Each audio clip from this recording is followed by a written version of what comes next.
You ask Tiger to calculate. This deals with the order of operations. The final result is -40.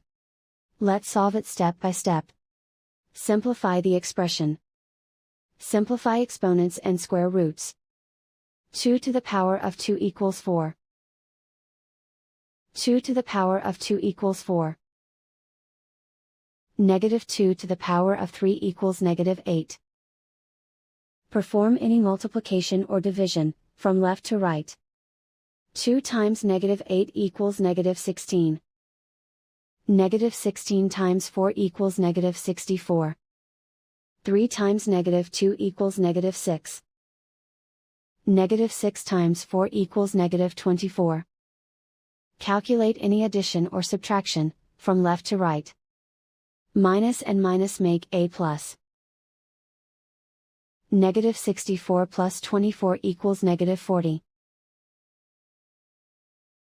And so the final result is -40.